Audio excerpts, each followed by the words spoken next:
water, earth, fire, air. This time we talk about Zuko.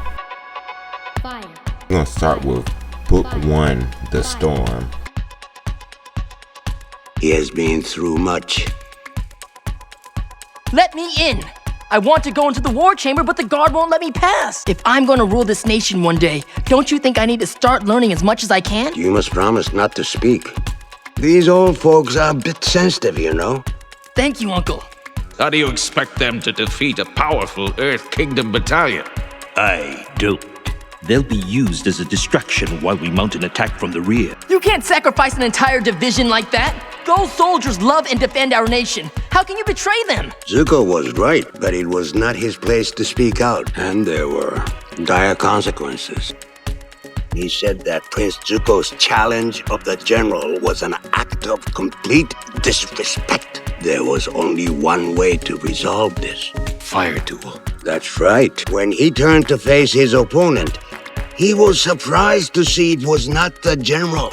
It was the Firelord whom he had disrespected. Zuko would have to duel his own father. He begged for mercy. Please, Father. I only had the Fire Nation's best interest at heart. I'm sorry I spoke out of turn.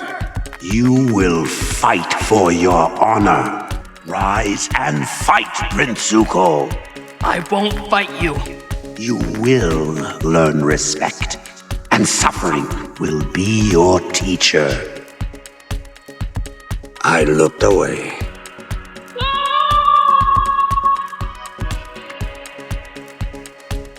Now, granted, Uncle Iroh did tell him, like, you gotta be silent in here. And that's part of that entitlement, man. Like, with him being a prince, he probably felt entitled to speak. Like, you see how he was kind of even to the guards that were, like, blocking him from going in there? Like, he was, like, being mean because they knew he was a prince. The hierarchy is interesting, like, because you would expect the prince to have, like, high ranking around there. But that goes to kind of show their relationship. Like, the dad didn't really rock with him, you know what I mean? Because had his sister said, well, for one, like, we haven't met his sister really in the show yet. She was right there smirking when he was getting his lashing, if you will. That was pretty rough. Sometimes when you grow up with certain privilege and things of that nature, like, you are not used to not being able to say what you want to say, or if your parents let you say what you want to say historically, or there's no backlash or anything for the things you say or do, then that's what you expect. And then it's very shocking when it finally does come time. You do want to find that balance for sure. That's very sad. What ended up happening after this, the boy lived. He hit him in his face with fire. That could have taken him out. You know what I'm saying? Like, the boy ended up having like a scar the rest of the show, like, on his face. He also sends the boy, exiles him from the kingdom until you go find the Avatar. They think because he's been gone for over 100 years. He sent him on a wild goose chase, really. But the boy was gonna go do it. He did it, you know what I'm saying? For all intents and purposes, which goes to show you determination. That's a whole nother lesson on Zuko. Because good gracious, he locked in to go find the Avatar. I mean, he found the Avatar. Some would say, he willed him back into existence. If I'm gonna rule this nation one day, don't you think I need to start learning as much as I can? Start learning as much as I can? Start learning as much as I can? Start learning as much as I start learning as much as I start learning as much as I can? Start learning as much as I start learning as much as I. Very well. Finally. Prince Zuko, you need some sleep. Even if you're right and the Avatar is alive, you won't find him. Your father, grandfather, and great-grandfather all tried and failed. Because their honor didn't hinge on the Avatar's capture.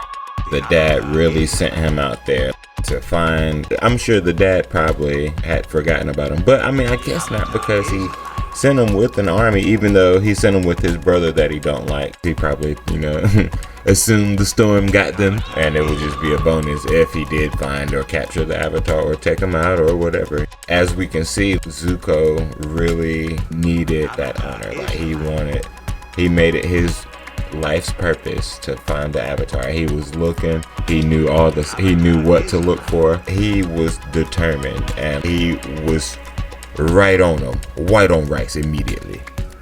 Again. Learn respect, and suffering will be your teacher. The Last Airbender.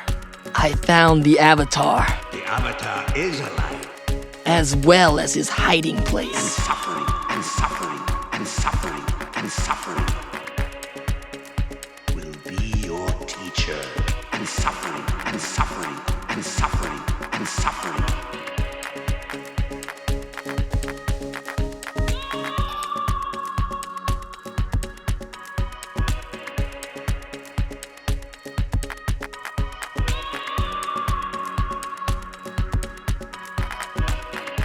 Head a course to the Fire Nation.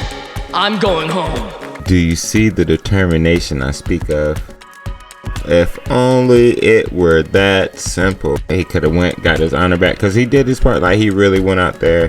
He was ready to fight a 1,000-year-old guru, the specialist. You know, naturally the story doesn't end there. You know, there's a lot more that happens throughout. We really got to take care of the generation below us, man. Like, we got to be nice to our children. Be nice to be nice in general, man. Like, on the real, like, you don't know how you're affecting people or what people are already going through. People that will see him, they just see he mean and rich. They like, I think that's just a birthmark on his face. They don't even know the story behind the scar. Okay, a lot of people don't have their scars visible, so you gotta treat people as if they do have visible scars, and be nice to folks, man, because it's rough out here, man. It's hard, and you don't want to add to it at all. Head a course to the Fire Nation. I'm going home.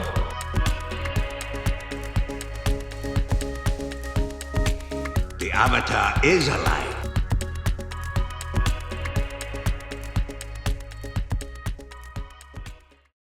So you can see we back in the good old Fire Nation yet again. Because again, we're gonna have to talk about Azula.